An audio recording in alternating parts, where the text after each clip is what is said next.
I had an idea last summer. I had it right here on this stage. And that's what I want to share with you today. But first I need to give you some background.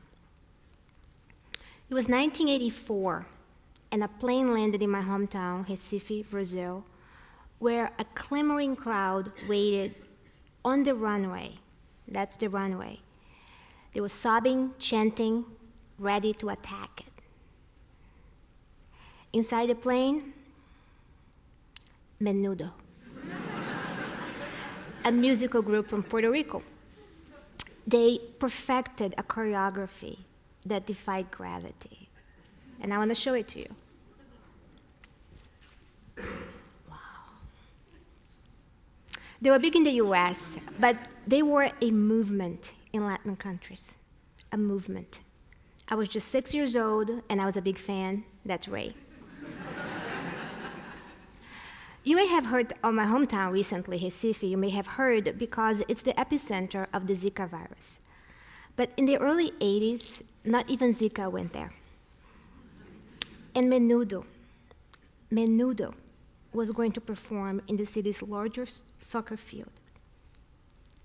Now, we need to keep in mind that stadiums in developing countries around that time, they were just a step above the amphitheaters that we see in gladiator movies. There were no chairs, just cement steps, no snack bars, you bring your own food. A lot of parents wouldn't allow their kids to go. They were afraid of the crazy crowds and even stampedes. That's this stadium. But Vovó, my mom's mom, that's us, decided to champion this childhood infatuation. So to the best of my recollection, that's where we sat, and that's where the Menudo guys were. It was hot. It's always hot when you're that close to the equator. But I remember the smell of thousands of highly perfumed women dancing, jumping, singing, sweating under the tropical skies. I had never seen anything like that before. And I really couldn't see the Menudo guys, nor hear them singing. The audio and visual equipment were awful. The crowd was just too loud and taller than me. But it didn't matter. I knew they were there. Ricky Martin was there. He was a Menudo. And I was there, and as far as I was concerned, the whole universe was there, happening around me. Now, here's the unusual part. In the structure of my life, the Menudo concert is a corner piece, an immovable part of my core that supports a sense of worth, confidence, and assurance that there is a place for me in the world and that I belong wherever great things are happening, wherever I want to be. Now, fast forward 30 years. It was last summer, right here on this stage. I was directing a pilot program intended to boost the skills, the English skills, of immigrant youth. They were from Bhutan, Nepal, Thailand, and West Africa. And 10 out of 12 had the status of refugees.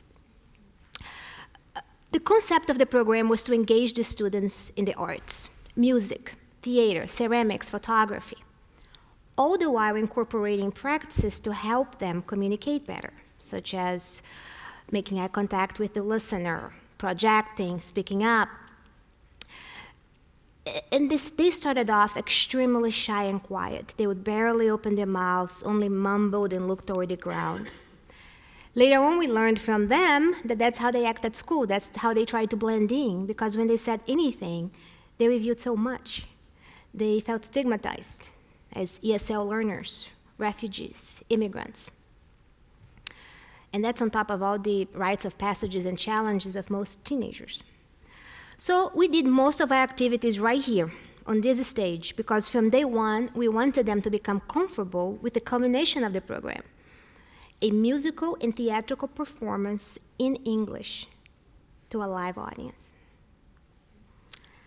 But it was day 3, and we still couldn't hear their voices. So we made a line right here, and we asked whoever was in front of the line to walk forward and to scream a word in their native language. Any word. It took a while. After a few times, they started feeling comfortable screaming. So we asked them to do the same thing, to continue the drill, but this time, screaming words in English. And this is what we heard. Silence. So we asked them to continue, keep going, keep going. We kept trying until they were getting better, they were getting more comfortable. And it was the turn of this sweet young woman who gingerly walked toward the front, stopped right here, looked at us and asked, any word? And yes, any word, any word. And she walked forward, looked at the invisible audience sitting on your seats, and screamed.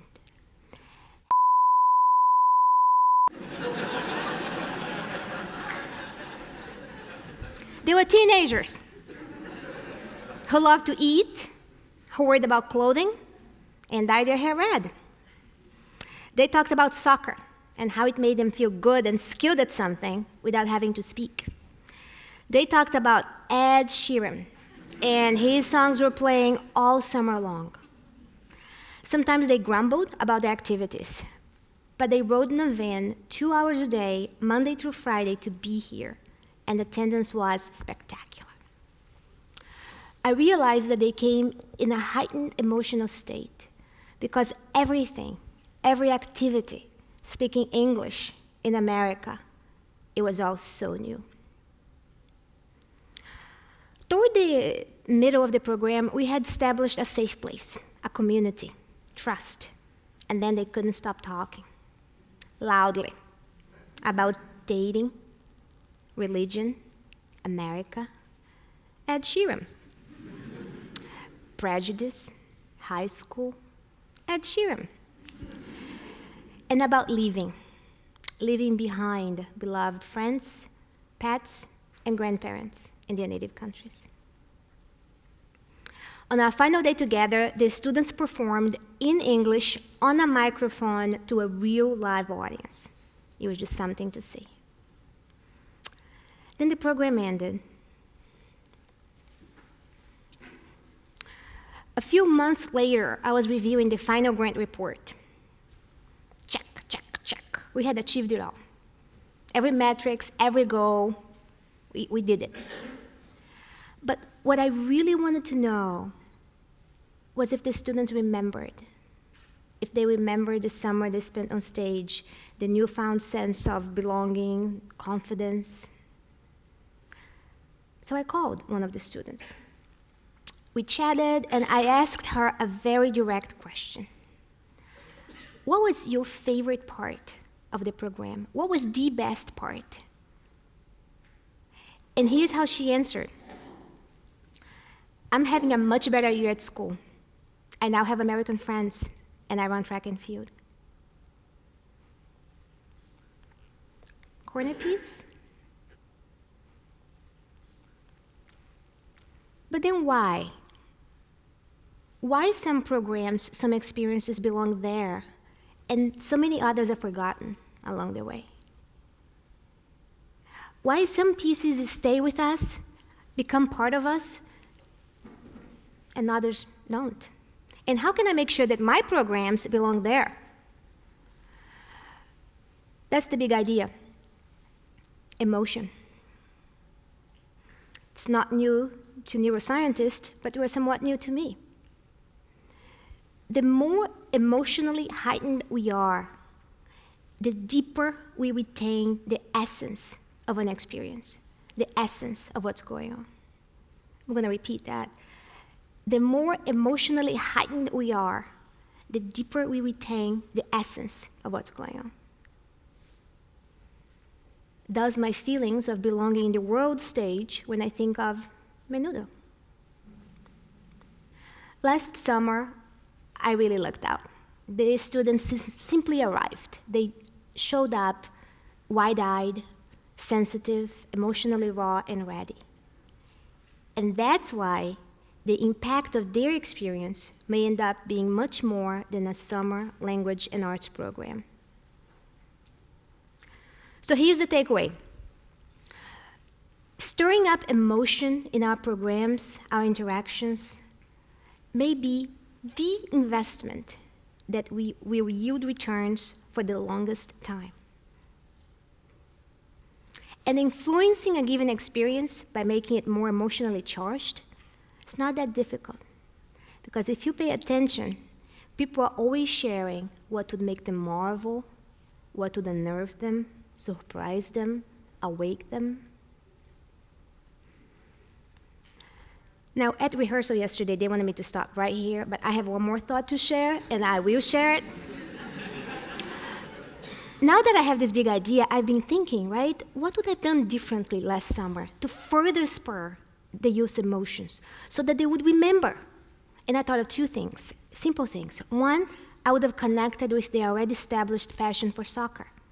I would have arranged for them to take part in one of the practices of the city soccer team. 30 minutes, 15 minutes, maybe a goal, pictures, wake, memorable. And two, any guesses? You got it. I would have made sure that they had their menudo moment with Ed Sheeran.